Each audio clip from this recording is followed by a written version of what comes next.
The flood left 50 tons of tangled black wood blocking her lower pasture completely. Most saw a devastating nightmare. She saw rare black walnut burrowed by water. The county man arrived with a clipboard and a $75 per ton disposal quote. She said 4 words, "The timber stays here." Then she picked up the saw. The mud sucked at her boots when she shifted her weight, and she didn't shift it much. Marin Cole stood at the bottom of the lower pasture at 6 in the morning with her grandfather's draw knife hanging loose in her right hand, the hickory handle still dark from 50 years of his palm oil, and she looked at what the creek had done. 50 tons. That's what the county would eventually call it on paper.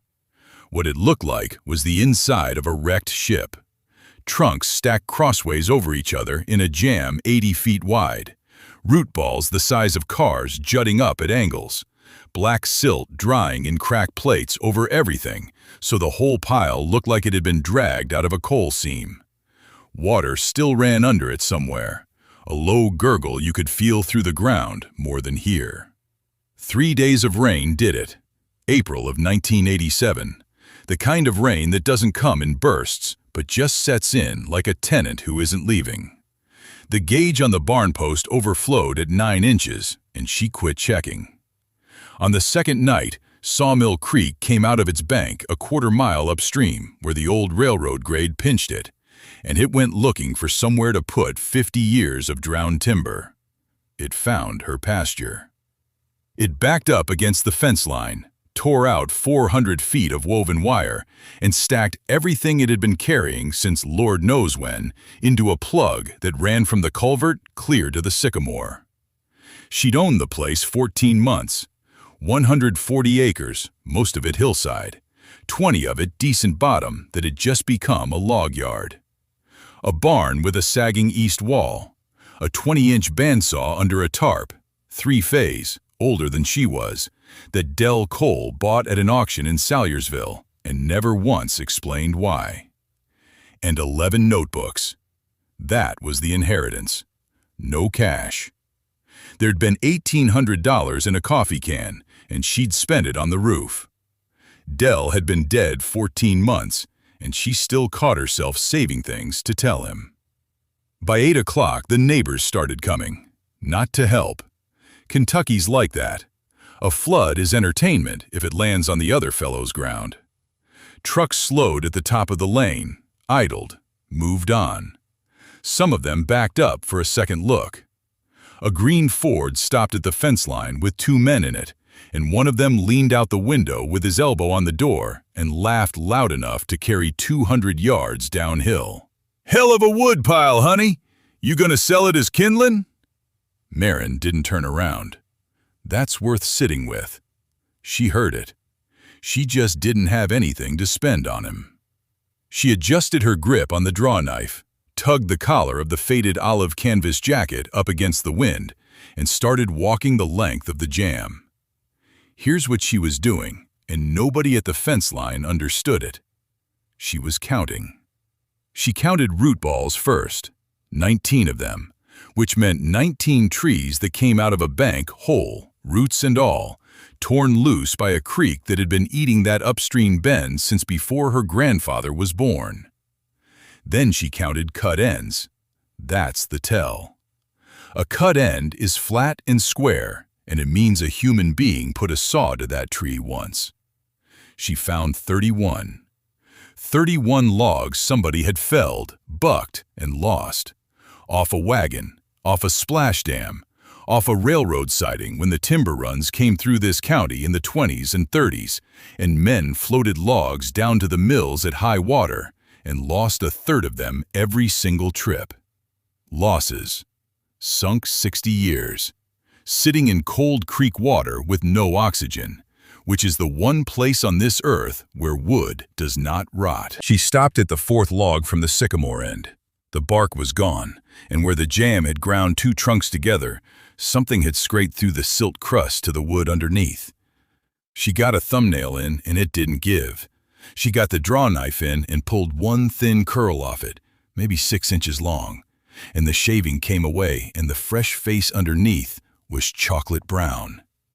Not gray, not punky, dark, oily, purple-brown, with a ripple in the grain where a limb had been.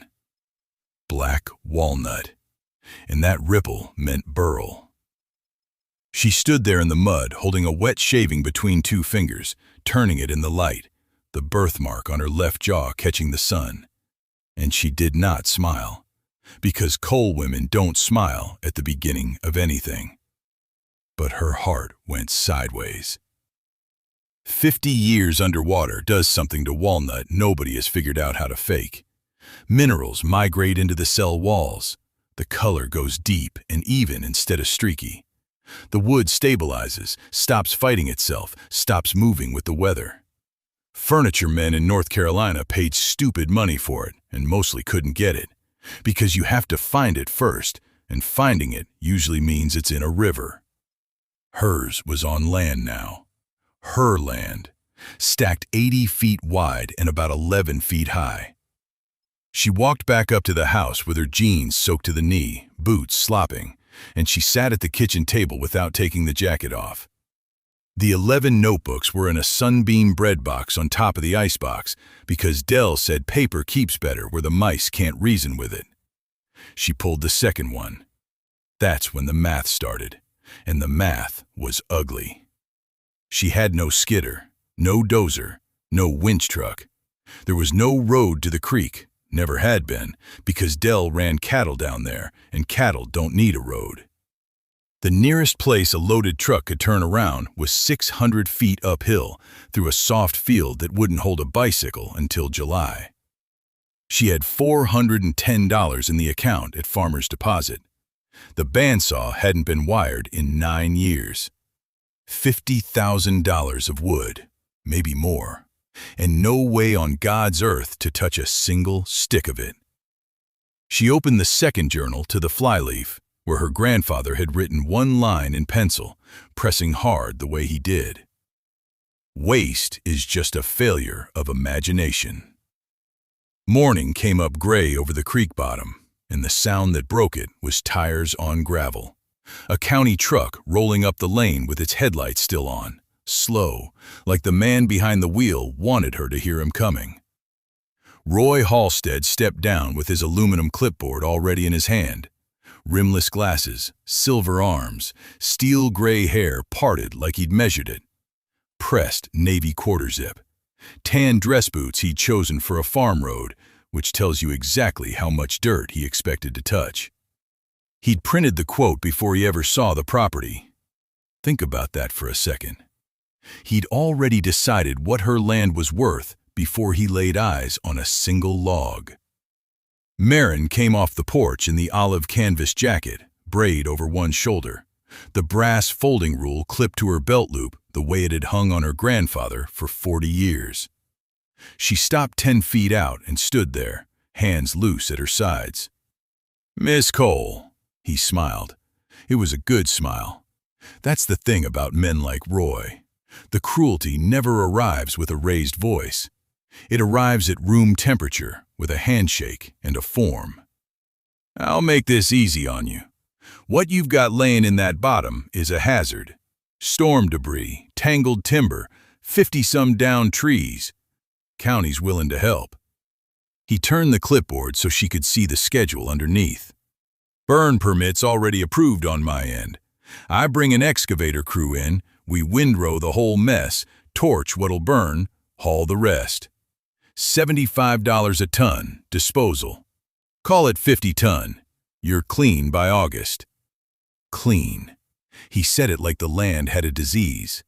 She didn't answer. He kept going, because men like Roy fill silence the way water fills a hole. "I understand this place meant something to your granddad. Sentiment's fine, but sentiment doesn't cut hay, and it sure doesn't pay taxes." He looked past her at the barn, the sagging fence, the mud. "Honestly, a girl your age out here alone, you'd be doing yourself a favor. Take the clean lot, put it in fescue, lease it to somebody who knows what they're doing.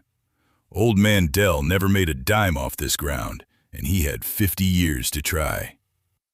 There it is, right there. He wasn't just selling a service.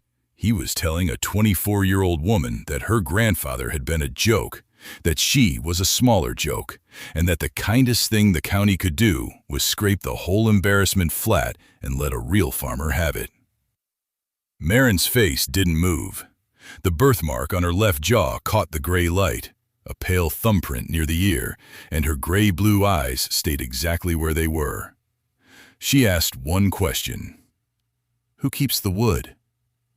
Halstead's chin came up half an inch. He hooked a thumb in his belt. Salvage rights go with the contractor. Standard. Anything millable, we handle the offtake. Keeps your cost down. And there was the whole game, laid out in 11 words. Let me spell it out, because he sure wasn't going to. He was going to charge her $3,750 to remove trees from her own land, and then take the trees. She pays him to haul off her property, and he sells her property, and he keeps the check. That's not a disposal service. That's a man walking into your house, charging you rent, and leaving with the furniture. Keeps my costs down, Marin said, flat, not a question. That's right. He handed her the quote. Sign at the bottom. I'll have a crew here Thursday. She took the paper. She turned it over. And on the back of Roy Halstead's own printed disposal schedule, standing in the mud in her worn-knee jeans, she did the arithmetic in pencil. 50 tons at $75. $3,750 out of a checking account with $1,100 in it. Then the other column. 51 logs in the bottom. White oak, red oak, and 11 walnut. The walnut Dell had planted himself in 1958 along the fence line. 42 years in the ground. Even at bottom dollar veneer prices, sound butt logs, quarter sawn, the numbers came out somewhere near $50,000.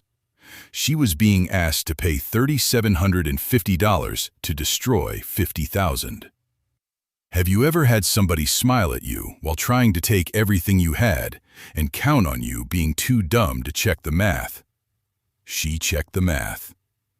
Marin folded the quote once and looked up at him. The timber stays here.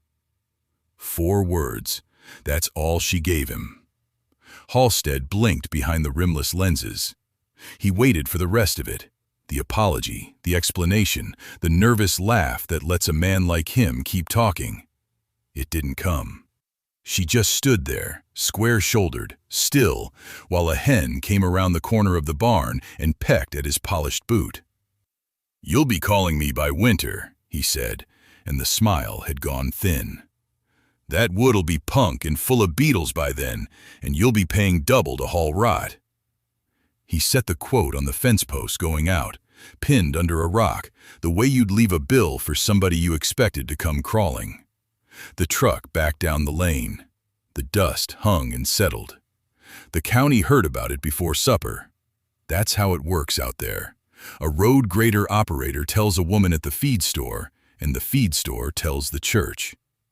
By the next afternoon, Marin Cole was the girl who told the county no, sitting on 50 rotting trees and $1,100, too proud to take help.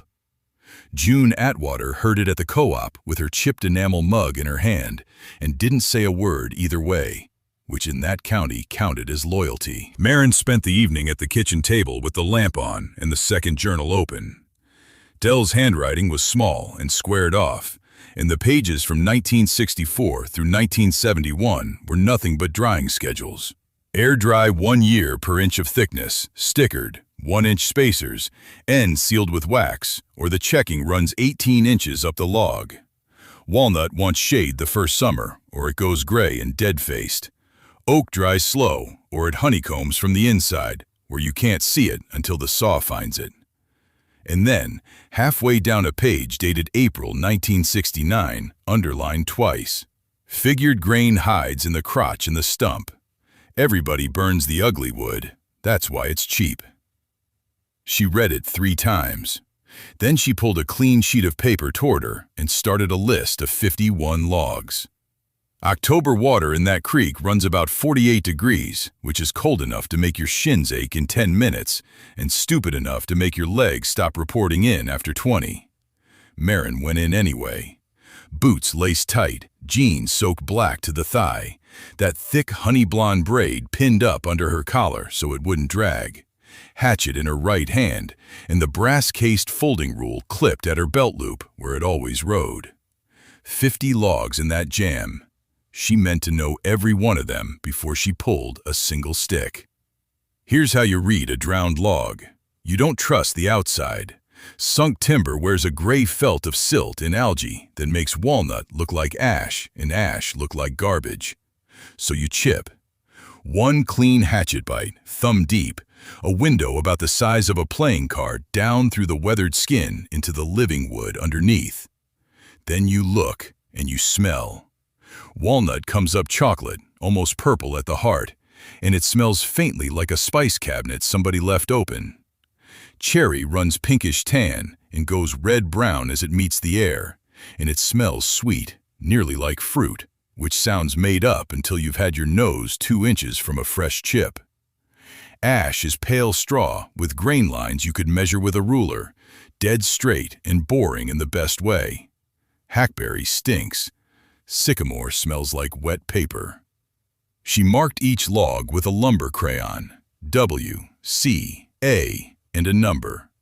By the 11th log, she'd started adding a second mark, a small star, when the test chip showed grain that didn't run straight, but wandered, curled, doubled back on itself like water going around a stone. Figure. The thing furniture people pay stupid money for and sawmills call a defect. Log 31 got 3 stars, butternut and enormous. She pasted at 31 feet with a trunk swell near the base she couldn't get her arms halfway around. The chip came out the color of light honey with a shimmer under it that moved when she turned her wrist. Now the pile. This is where people die, and Maren knew it, because Dell had written it down in that flat block print of his.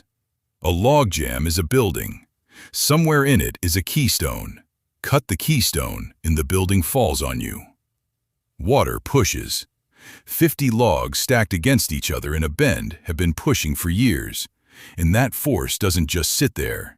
It travels through the pile along contact points, log to log, until it dead ends on 2 or 3 pieces that are carrying the whole load. Those are your keystones. They're usually low, usually buried, and they always look like the easiest thing to grab. Pull one and 4 tons of hardwood rolls at once into water with your legs in it. So she started at the top and worked down, and she never once cut a log that had another log resting on it. No skidder, no tractor. A hand come-along rated at 2 tons, a snatch block, and a chain choker. The snatch block is the whole trick. Run your cable out to the log, back through a pulley anchored on a sycamore across the bank, and back to the winch, and you've doubled your pulling power while having your speed. Physics doesn't care that you're one woman with a $50 hand winch. It just does the math. 4 logs a day. That was the number. Crank, reset, crank, reset. The ratchet handle clacking, the cable singing when it took the load. That long, slow grind of wet wood dragging up a mud bank. 4 a day, October into November, fingers cracked at the knuckles and forearms burning by noon. And the butt swells, the fat, lumpy sections at the base of the walnuts, the ones the mill would have bucked off and thrown in the burn pile. She stacked separate, up on skids, out of the mud, because those were burls. A burl is the tree's scar tissue. Something goes wrong, an insect boring, a fungal infection, an injury, a fire scar, and the tree responds by throwing out a mass of buds that never open. Thousands of them, crowded, each one trying to become a branch and getting nowhere. All of it wrapped in wood, year after year, until you've got a lump on the trunk that looks like a tumor and mills like a fever dream. There's no grain direction in there. It swirls, eyes and knots and ripples running in every direction at once, which makes it a nightmare to cut, and the single most valuable figure in North American hardwood. And the river. This is the part that ought to sound backwards. The river saved them. Wood doesn't rot from water. It rots from fungus, and fungus needs oxygen. Sink a log in cold, low-oxygen, sediment-heavy creek water, and you've built a fungus-proof vault. The water pushes into the cell walls, the tannins leach and darken, the minerals in the silt seep in, and after 11, 12, 20 years down there, you pull out wood that's denser and darker than anything standing in the woods above it. 22 logs on the bank by the second week of November. She was ready to cut. The mill was Dell's old bandsaw, a 1971 unit under a shed roof with a 20-inch wheel and a blade she'd sharpened by hand 3 times. She picked a cherry log, 13 inches at the small end, no burl, nothing precious, a test piece. The first slab came off at 8/4, 2 full inches, and it was beautiful. Wet dark red, streaked with mineral gray from 20 years in silt. She ran her thumb across the face, and it came away damp. 3 more slabs. She stacked them flat on the concrete pad behind the shed, out of the rain, under the shed roof, where the November wind came through clean and steady all day and all night. That was the mistake. Green wood sits at something like 80% moisture. Dry the outside faster than the inside can follow, and the surface shrinks against a core that hasn't shrunk yet. And the wood does the only thing it can do. It tears itself apart along the rays. 4 days in, she heard the first one go. A sound like a knuckle cracking from 30 feet away. By day 7, all 4 slabs had split end to end. $800 of cherry, opened like a book nobody would ever pay to read. She doesn't panic. She kneels on the sawdust with her knees in the cold and unclips the brass folding rule from her belt loop, and she runs it along the crack in the widest slab, following the split from the end grain inward like she's tracking an animal. 11 inches. She writes it on the back of her hand in pencil. The next slab, 14. The third, 9.5. The fourth split clean through a knot and kept going. All 4 cracks start at the ends, every single one. That's not a wood problem. That's a physics problem, and she knows it the second she sees the pattern, because water leaves a board through the open straws of the end grain something like 10 or 12 times faster than it leaves through the face. The ends dry, shrink, and pull. The middle stays fat and wet and stubborn. Something has to tear. And the ends are always what tears. Her grandfather knew that 50 years before she was born. She finds it that night, working backward through the journals with a flashlight because the barn wiring is still half a rat's nest. Page 141 in Del Cole's cramped block letters. Seal the ends or lose the board. Below it, a smear of something waxy that had soaked into the paper and gone translucent. And a recipe. Paraffin cut with a little beeswax, melted low, brushed hot on the fresh end grain within an hour of the cut. Under that, underline twice. 1 inch per year. Air, not heat. 1 inch per year. Her slabs are 1.5 inches thick. 18 months. That's the sentence. 18 months of wood doing nothing but sitting in the dark, breathing out water at a rate she cannot rush, while she has $41 in a coffee can and a truck that needs a battery. Have you ever had the answer land in your lap and realize the answer costs more than the problem did? She builds the stack anyway. That's who she is. The base goes down first because a drying stack is only as straight as the ground under it. She levels 6 pressure-treated runners on concrete blocks, checking each one with a line and a bubble, shimming until nothing rocks. Any dip in that base transfers into every board above it, and a board that dries with a bow in it is a board that stays bowed forever. Wood remembers the shape you let it take. Then the stickers. 3/4-inch strips, Rip dead uniform out of dry scrap, laid crosswise every 16 inches, and every sticker in every layer stacked directly over the one below it so the weight runs down in straight columns to the ground. Miss that alignment and the load sags into the gaps and you get waves. 3/4 inch is not a random number either. Too thin and the air stalls between the layers and mold blooms gray across the sapwood. Too thick and the outside faces dry too fast and you're right back to checking. Over the top, she screws down a sheet of corrugated tin, weighted with cinder blocks, with a 6-inch air gap under it. Sun off the top layer, rain off everything. And the sides she leaves wide open, all 4 of them, because the whole system runs on moving air and nothing else. No fans, no heat, no shortcut. She stands back and looks at it, and it's the ugliest thing on the property. And it's the only thing on the property that's working.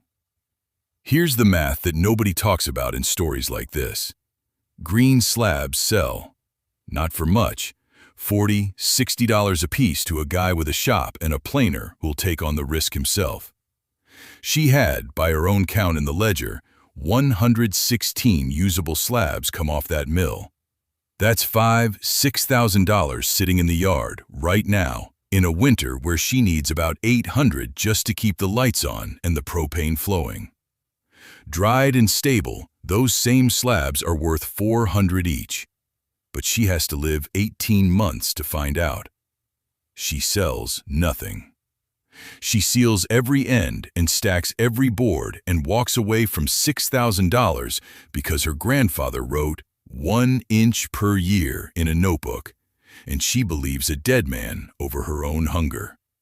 That is the hardest arithmetic in this entire story, and she does it on a Tuesday with frost on the tin. June Atwater comes to the fence line 4 days later. She's got the chipped enamel mug in one hand and a thermos in the other, mustard yellow quilted vest zipped to the chin, green rubber boots sunk 2 inches in the mud, and she doesn't say a word about the stack. Doesn't ask what it costs. Doesn't do the thing everybody in that county has been doing since the trucks came, which is smile with their mouths and laugh with their eyes. She just pours a second cup and holds it over the wire. Maren takes it. The braids come half loose at the temples, and there's wax under her fingernails, and she's been awake since 4. They stand there in the cold, 2 women looking at a pile of lumber, saying nothing. "My husband dried oak," June says finally. "Took forever. He was insufferable about it." Maren drinks the coffee. "It's the ends," she says. "You seal the ends." That's the whole conversation. It's also the first time in 9 months anybody on that road has spoken to her like she knows something. Winter comes in hard, and the thing that keeps her alive isn't the slabs, it's the garbage. Every crooked limb, every crotch, every not-rotten section Roy Halstead's crews threw into the burn heaps as unfit for anything, she bucks into 16-inch rounds and splits by hand with a maul until her forearms ache and her palms crack open at the base of each finger. She stacks it in face cords along the driveway. $45 a rick, delivered, and she delivers it herself in a truck with a jump-started battery and a heater that only blows cold. 211 ricks that winter. She eats on limbs the county paid to get rid of, and in March, when the last of the frost lifts out of the ground, she goes down the line one final time with the wax pot steaming on a camp burner, brushing hot paraffin over the fresh-cut ends until every board is sealed and every sticker sits true. Then she puts the brush down and starts waiting. February, 1 in the morning. The kitchen light is the only light burning for 2 miles in any direction, and under it, on the oilcloth, sits a bank loan application with 3 pages of small print and a pencil laid across it like a bolt across a door. Maren Cole hasn't written a word on it yet. Here's what the table looks like from above: the application, the pencil, A propane bill with a red stripe across the top because the tank out back is reading 11%, and 11% in February in these hills is not a number, it's a countdown. A property tax notice for $486, due the 4th of March, and a bank passbook showing a balance of $211.40. $211 against a stack of black walnut that 8 men in this county have publicly called firewood. Her dark honey blonde braid is over her shoulder, the loose strands at her temples stuck to her skin from the wood stove heat. Gray-blue eyes gone flat from staring. The brass folding rule is still clipped to her belt loop because she never takes it off, even sitting, even at 1 in the morning, even when there's nothing left to measure. There were 2 easy doors that winter, and both of them were open. Door 1, $40,000. An operating loan offered by the ag desk at the county bank, secured against the 81 acres. 6.8% interest, 5-year term, first payment due in 90 days. Enough to fill the propane, pay the taxes, buy a proper dehumidification kiln instead of 18 months of patience. Enough to make everything hurt less immediately. And enough, if one season went sideways, to hand a bank the deed to ground her grandfather bought with 41 years of his back. Door 2 was smaller and uglier and required no signature at all. A buyer out of Bowling Green had left a message on the machine offering $6,000 for the whole pile. Site taken, hauled off in a week. $6,000 for what Roy Halstead had dumped on her land and charged her a $75 per load disposal fee to receive. That's the part that should make your teeth grind. Halstead didn't just leave her the waste, he billed her for the privilege. And when she'd asked, back in the fall, what the county intended to do with the rest of the Stormfall walnut, he tipped his chin up over that rimless glasses stare, thumbs hooked in his belt, and said it plain. "Sweetheart, that's rot. You're welcome to it. Some people can't tell the difference between an inheritance and a junk pile, and honestly, that's not my problem to fix." He said it smiling. He said it the way a man says something he's confident will still be true in 10 years. So, 1 in the morning, $6,000 for surrender, or $40,000 for a rope with her own land tied to the end of it. Have you ever wagered everything on an idea nobody else believed in? Not a comfortable bet. Not a bet with a floor under it. The kind where the only person who ever told you it would work is dead and buried on a hill you can see from the kitchen window. She sat with that for a long while. Then she got up, went to the shelf by the stove, and brought back the journal. Del Cole's handwriting runs 160 pages of that book, small and square and level. The letters of a man who wrote with his forearm flat on the table. But the last entry isn't like the others. The last entry wanders. The letters lean and shake, and one line drops off the ruling entirely, and it's dated 11 days before he died. It says, "Cut the crotchwood out of the big one by the fence. Figure 18 months to dry. I won't see it. Somebody ought to." And under that, in letters so unsteady she had to turn the page toward the light to read them, "Waste is just a failure of imagination." He'd said it to her 100 times over 100 suppers. It had sounded, when she was younger, like an old man's excuse for never throwing anything away. Sitting at that table with $211 to her name, it read like an instruction. She left the application where it lay and went out to the shed with a flashlight. Now here's the thing about 18 months of waiting. It looks like nothing. It looks exactly like doing nothing, which is precisely why every man who drove past that shed felt entitled to laugh. But wood drying is a chemical event, and chemical events leave evidence. And Marin had been collecting it in a spiral notebook every Sunday since the stack went up. The moisture meter, $29, 2 pins, a needle gauge, had read 42% green off the saw. Free water sitting in the cell cavities, heavy as a wet sponge. By the following August, the same slabs read 31. By November, 24. That Sunday, 3 days before this particular one in the morning, the pins had gone into the third slab from the bottom, and the needle had settled on 19. 19%. Below fiber saturation. The free water gone, the bound water leaving the cell walls now, the whole stack shrinking tangentially about twice as fast as it shrinks radially.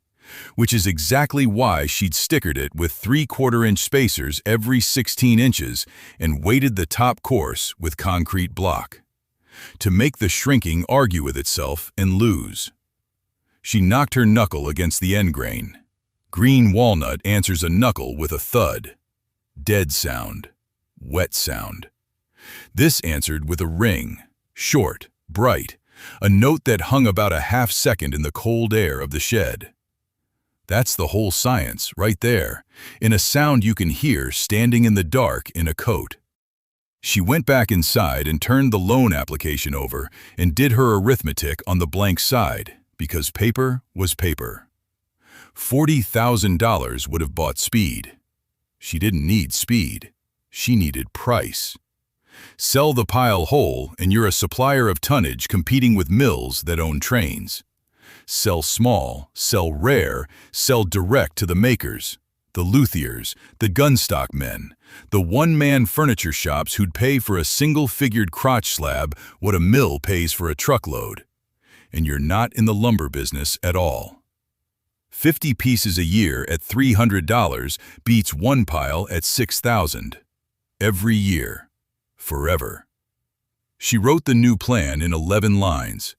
Then she pulled her boots back on, walked out into the cold, laid her palm flat on the stacked walnut until the wood took the heat off her hand, and came back in and fed the loan application into the stove.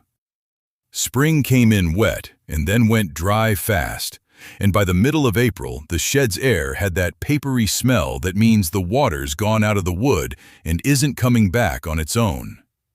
Marin Cole pulled the top slab off the stack. A 30-inch crotch cut off the big walnut, the one that had been lying half in the creek when Roy Halstead first told her it was garbage, and carried it to the bench with her forearms trembling under the weight.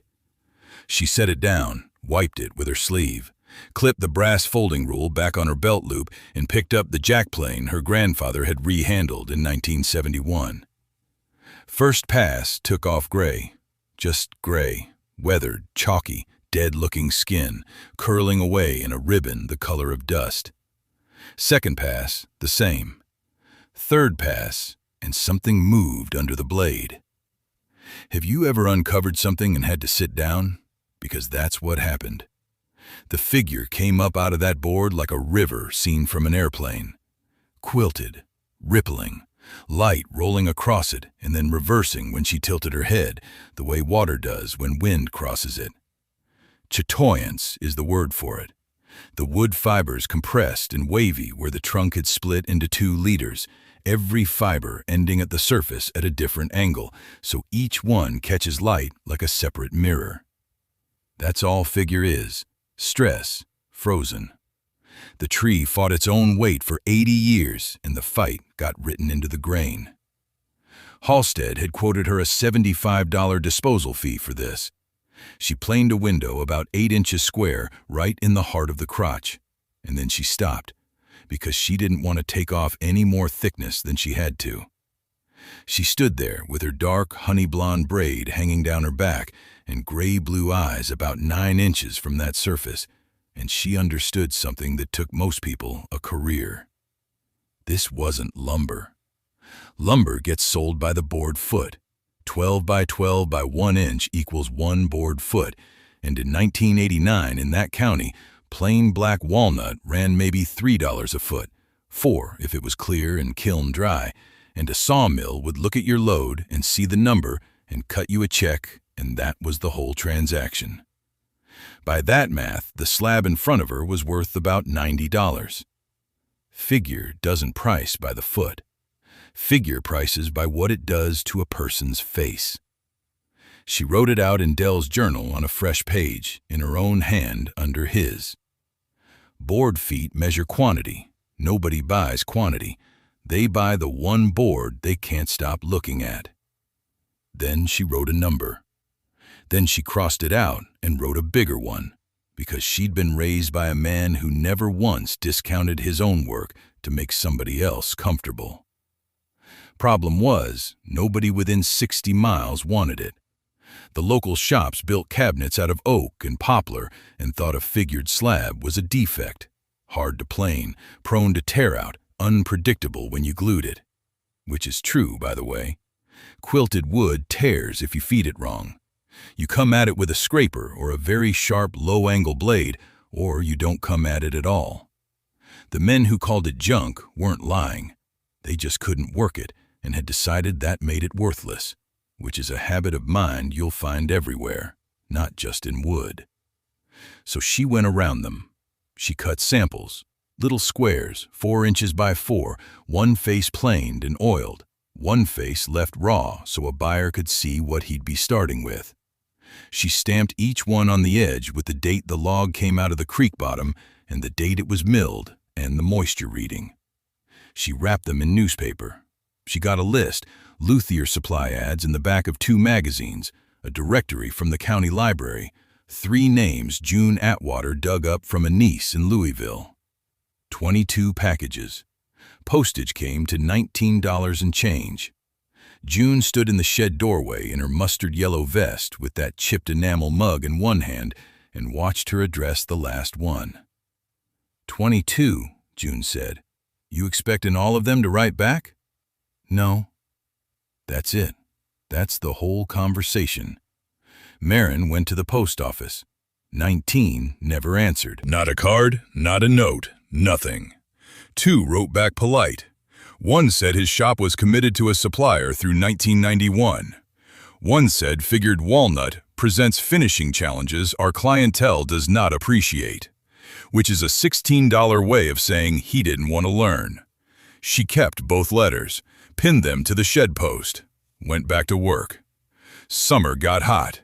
The stack came down slow, 1 slab at a time, and she stickered the new cuts with kiln-dried spacers so air moved evenly on every face, because a slab dried too fast on one side will cup like a potato chip and there's no fixing it after. Twice a week she pushed the pin meter into the end grain and wrote the number down. 12%, 11, 10.5. The phone rang on a Tuesday in June at 7:10 in the morning. A man's voice, quick, caffeinated, Portland area code. He'd gotten one of her squares from a friend who'd gotten it from a shop that passed on it. He didn't introduce himself for a full 30 seconds because he was too busy asking questions. Was it quarter sawn or flat? Flat mostly, she said. Crotch cuts. You can't quarter a crotch. What's the moisture? 10.5 in the ends, 11 in the center. Air-dried since October of '87. Has it been stable? Any checking? Any twist? Some checking in the first 3, none since she'd waxed the end grain. And then the one that mattered. Where did it come from? She told him. A creek bottom. Trees down in high water, half submerged, some of them years. County wanted them hauled to a burn pit. He went quiet on the line for a second. Submerged, he said. How long? Some of them, 4 winters. He bought 11 pieces on that call. $1,400, freight on him, check in the mail Friday. And before he hung up, he used a phrase she'd never heard in her life. Said it easy, like everyone knew it. River cured. And told her that slow water leaches sugars out of the sapwood, and the color goes deep and even. And that's why the sample square he was holding had a chocolate tone he couldn't buy anywhere. Then he asked what else she had. The station wagon came up the lane on a Tuesday morning with Oregon plates and a tailgate that dropped like a table. The luthier was a small, quiet man who didn't shake hands so much as hold them, and he walked straight past Marin without a word of small talk, straight under the tin roof of the drying shed, and stopped. He stood there a long time. Marin stood beside him, square-shouldered, hands loose at her sides, the brass folding rule clipped to her belt loop catching the light. Her dark, honey-blonde braid hung down her back. She didn't fill the silence. She'd learned 2 years ago that silence is a tool like any other. "You know what this is," he finally said. It wasn't a question, and then it became one when she didn't answer. "Do you know what this is?" "Oak," she said, "off the barrels." He laughed, and it wasn't a mean laugh. It was the laugh of a man who has just found a $100 bill in a coat he was about to donate. He ran his thumb across the face of a slab, quarter sawn, 30-year air-dried before it ever met wine, the medullary rays lying across the grain in ribbons of pale fire. This is old-growth, tight-grain white oak. 12, 14 rings to the inch. Nobody is cutting this anymore. Nobody has been cutting this for 30 years. And it's been seasoned in wine for 6 years, which is a thing you cannot buy, cannot fake, and cannot rush. He tapped the slab with a knuckle. It rang. "The market for this is starving," he said. "I've got builders in 3 states who'd fight over one board." Here's the part that took her a second to absorb. Marin had spent 2 years thinking of that pile as a mess she'd agreed to inherit. 50 tons of barrel staves. 50 tons sounds like a landfill problem. Run the arithmetic the way the luthier did on the back of an envelope on her tailgate, and 50 tons of dry white oak is roughly 40,000 board feet. At the salvage junk price everybody assumed, that's firewood. At tonewood and fine furniture grade, sorted, dried, honest, and flat, it's something else entirely. And a fraction of it, maybe 1 stave in 12, carried curl, the ripple figure that throws light like water moving under glass. That fraction has no ceiling price. It has whatever a man who needs it will pay. She didn't celebrate. She got a pencil. What she built over the next 4 months would have bored anybody watching. Every slab got a number stamped on the end grain with a steel die. Every number went into a ledger. The barrel batch, the winery lot, the cut date, the width, the thickness, whether it was quarter sawn or rift, and one word for figure: plain, ray, curl. She borrowed June Atwater's camera and photographed each one against the barn wall with a chalkboard showing the number.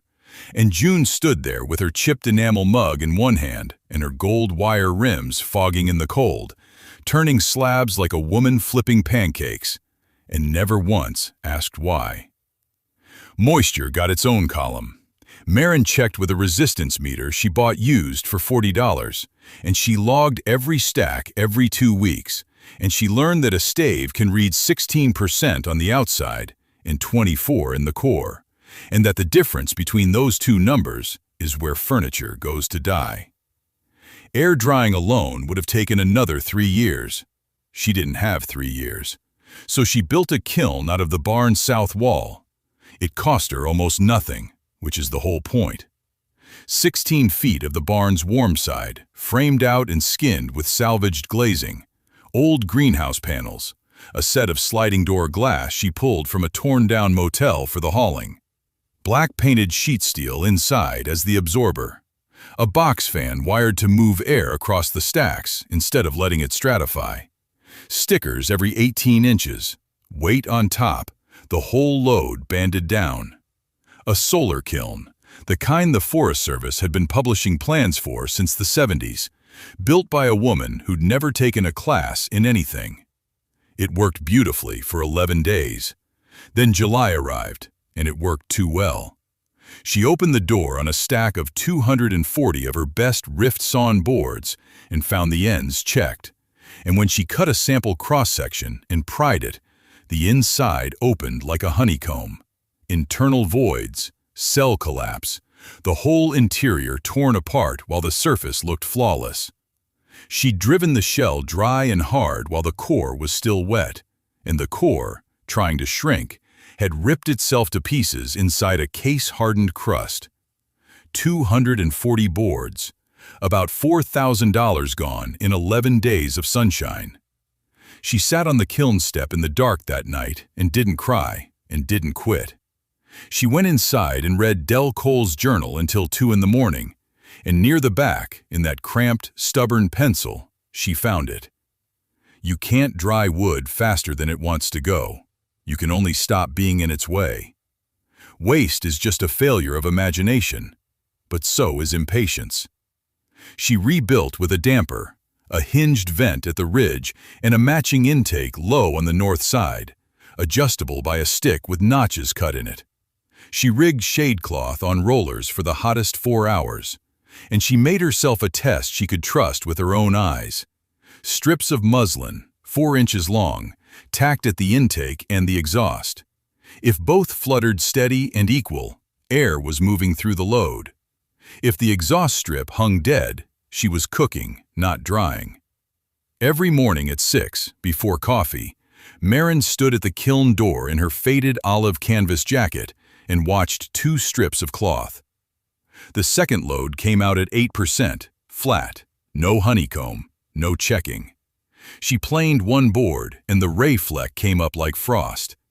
And down at the fence line, something shifted. Nobody said sorry. Nobody ever does.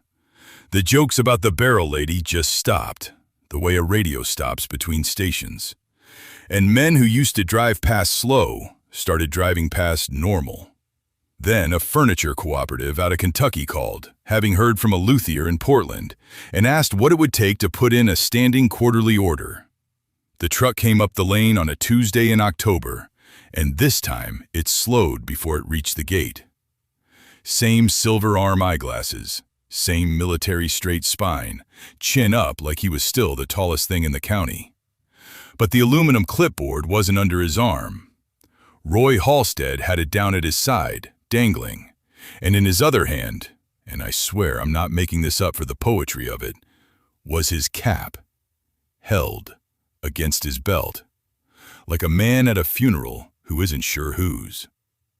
Marin was at the drying stacks when he pulled in, sighting down a walnut slab with the brass-cased folding rule open in her hand, her grandfather's initials worn shiny where her thumb sat. She didn't put it down. She didn't walk toward him. She let him cross the gravel, all 60 yards of it, in those polished tan dress boots that had never once in 3 years been the right footwear for this property. Miss Cole. Not sweetheart. Not, honey, you don't understand how this works. Not, you people out here always think there's gold in the trash. Just her name. Funny how fast a man's vocabulary improves when the numbers stop working for him. Here's what had happened to Roy Halstead in the 31 months since he'd stood in that same spot and told a 24-year-old woman that she was welcome to the mess, that hauling was $75 a ton and he'd be back when she came to her senses. The spring floods had come again, twice, and every time the creeks jumped their banks, the county ended up with the same problem in a different place. Log jams, root wads, whole sycamores wedged under bridges, orchard trees torn out by the collar and stacked like kindling against culverts. 4 properties now, the Denning Tract, the old fairground bottom, 2 miles of the Whitlow Bank. And Roy's whole professional life had been built on one simple arithmetic. Wood in the water is a liability, and a liability has a disposal fee attached to it. Except now there was a woman 11 miles from his office shipping quarter-sawn, river-recovered white oak to a Kentucky furniture cooperative on a standing quarterly order. And the county commissioners had started asking him, politely, the way they do right before they don't renew a contract, whether the material he'd been burning and burying for 11 years might, possibly, have had a value on it. He didn't know. That's the whole thing. He genuinely did not know. He'd spent his career hauling wood without ever once learning to read it.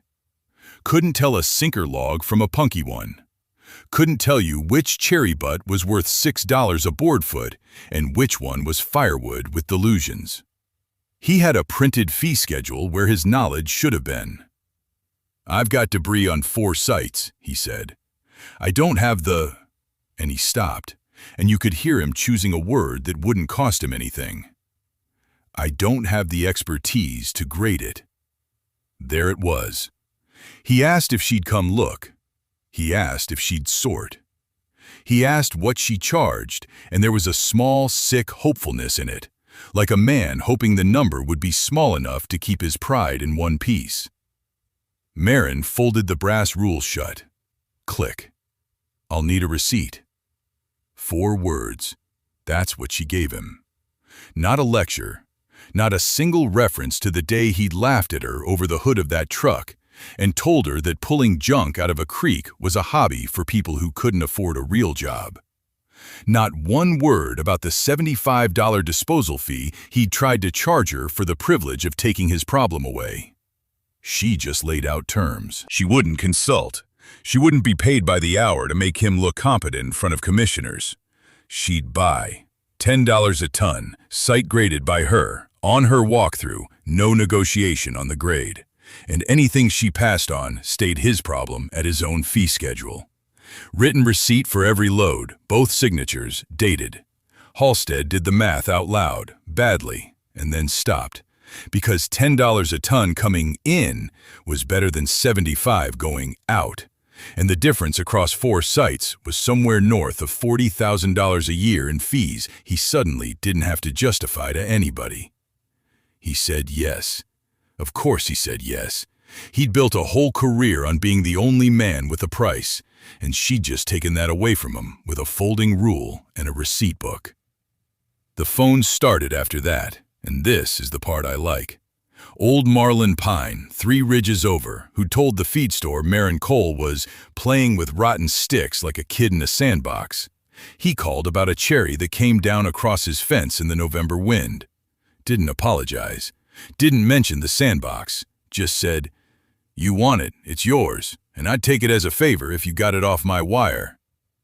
Then the Halloran place called about a black walnut in the old orchard, dying from the top, 42 inches at the butt, planted by somebody's great-grandfather. They didn't ask for money. They asked her to come look. That's how it goes around here.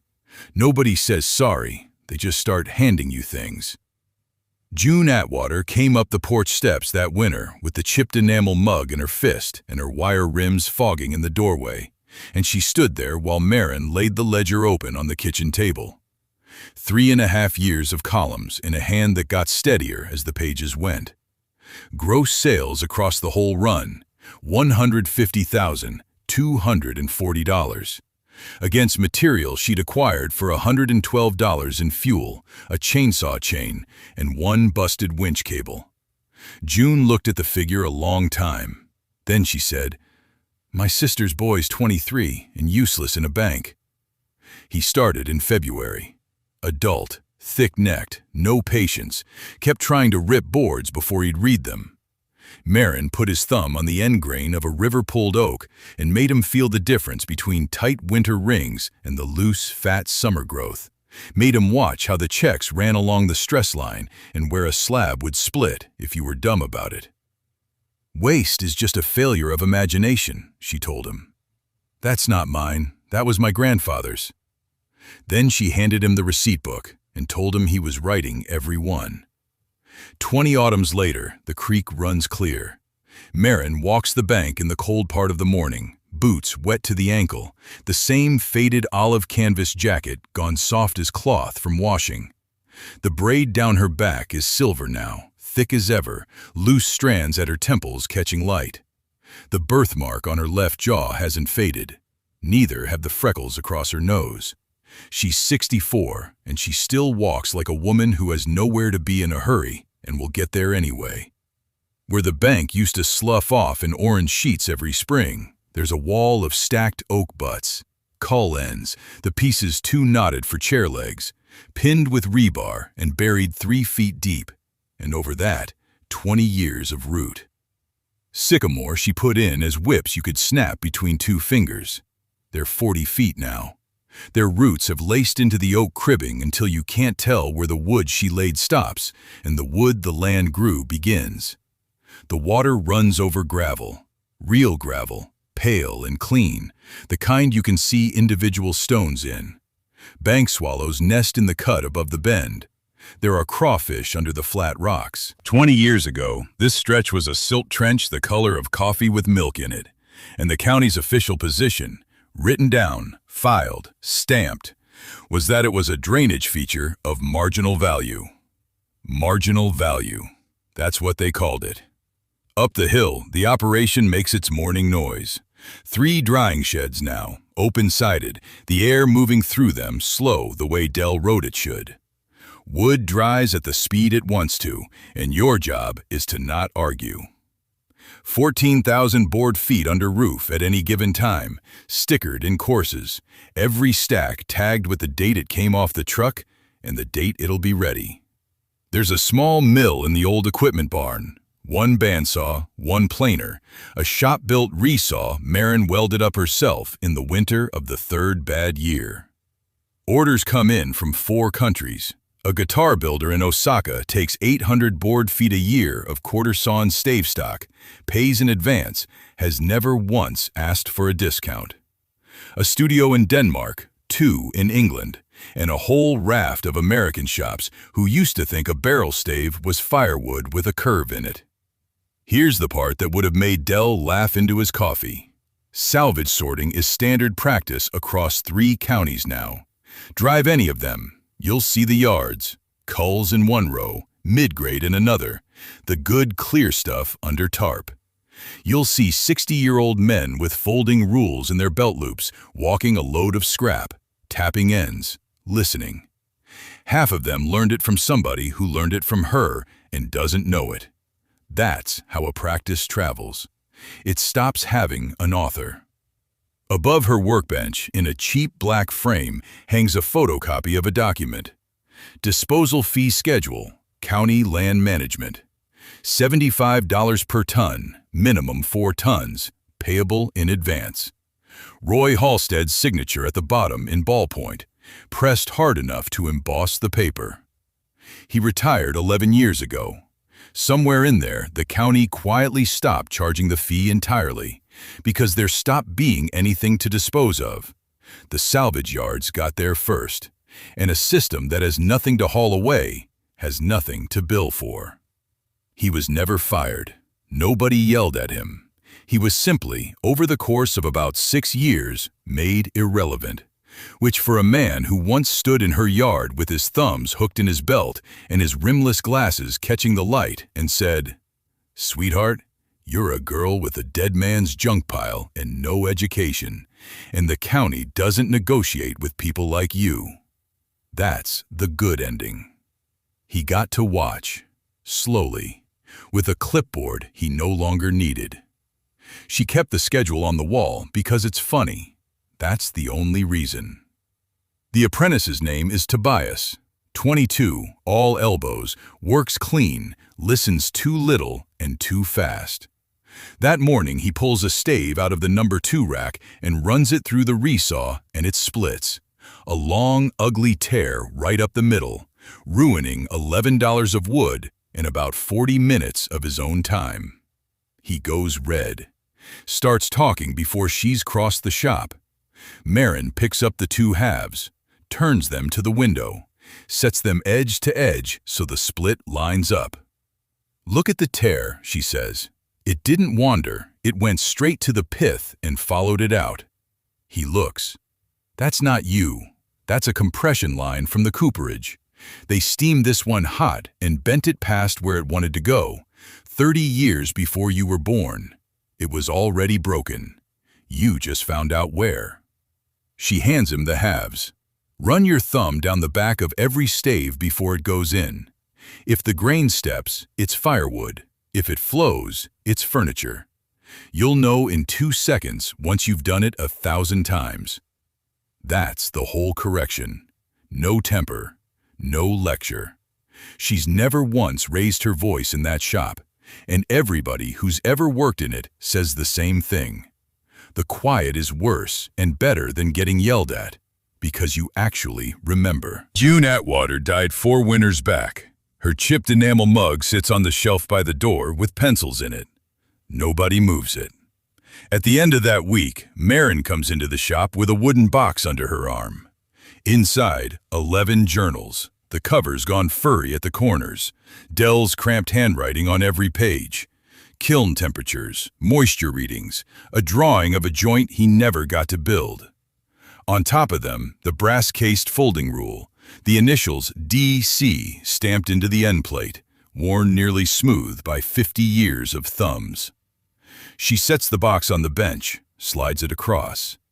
Tobias doesn't reach for it. "It's not a gift," she says. "It's a job. He didn't finish it. I didn't either." He picks up the rule, opens it, folds it, clips it to his belt loop where it belongs. Marin looks past him, out the open side of the shed, to the sycamores and the clear water going over the pale stones. "Waste is just a failure of imagination," she says. "Go find some." Somewhere near you, there's a pile of something nobody wants. Go look at it twice.